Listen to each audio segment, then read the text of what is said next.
Every year on the 8th of March, International Women's Day is celebrated across the globe. It's a day to recognise female achievement and a call to action, encouraging everyone to stand up for women's rights and gender equality. Gender equality means no matter your gender, you're granted the same rights, privileges, and access to opportunities as everyone else. You may be thinking, why is this day so important? Throughout history, women have had to fight for the freedom and rights we enjoy today. 150 years ago, women couldn't vote, stand in parliament, receive proper medical attention, own property, access fair legal support, get paid the same as men, visit the same public areas as men, get a proper education. The list goes on. 150 years ago, people lived in a very different world to what we know now. So how did things change? Someone didn't snap their fingers and then bam, women had all the rights. Change occurred gradually through the tireless efforts of brave women and men fighting together for what is right. Let's rewind. In the late 19th century, the fight for women's suffrage began gaining momentum. Suffrage means the right to vote, and at this time, only men could do so. This meant that all the political decisions were decided by men, including those that only affected women. As time passed, some women grew increasingly frustrated by the lack of progress and failed attempts to achieve suffrage.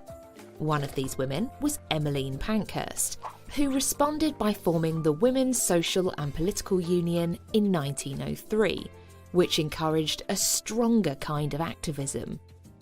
This led to years of protests, rallies, and strikes, with women being arrested, jailed, injured, and some even losing their lives in the fight for suffrage. When the First World War was declared in 1914, suffragettes shifted their campaign to encourage women's involvement in the war effort. The devastation of war brought the nation together in support of one another, and attitudes began to change. Women took on responsibilities and jobs that they were previously excluded from, like working as mechanics and drivers. In 1918, the Representation of the People Bill was passed, giving women the right to vote. However, it was only some women of a certain age and circumstance. It wasn't until 1928 that all women over 21 were finally allowed to vote. The right to vote is instrumental in creating a society that is fair and just. Imagine if all the UK were one gigantic football team. Half of the team can play exactly as they are, while the other is blindfolded. The team probably isn't going to do so great. The same goes for a society. If everyone has the same rights and freedoms, a society can grow and develop in a way that benefits everyone. Once women were able to vote, the ball began rolling on other rights, like political representation, access to greater opportunities, fairer pay, and working rights. As you can see, change takes time. It wasn't until 1979 that Britain had its first female Prime Minister, which was 76 years after Emmeline Pankhurst first established the Women's Social and Political Union. So what does gender equality look like today? We are fortunate to live in a time and place where incredible opportunities are in abundance.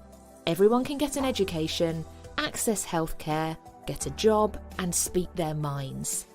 However, we still have some work to do before we reach equality for all. One way that gender inequality plays out in our everyday life is through stereotypes. A stereotype is a generalised opinion of a person or group of people. Ever heard someone say something like, "You throw like a girl," or "boys don't cry"? These kinds of phrases exist because of centuries of restrictive ideas about gender that really aren't true or fair. People are way too unique and complex to fit neatly in a box. Girls and boys can be athletic, fast and strong. And of course, everyone cries. It's normal and healthy to express your feelings and to be vulnerable. Stereotypes can be really damaging and can prevent you from being yourself and reaching your potential. Today, women are still the minority in Parliament, leadership roles and career fields like science and engineering, as well as making less money than men on average. So, this International Women's Day, think about what you could do to help in the fight for equality. Everyone benefits when we are all treated equally.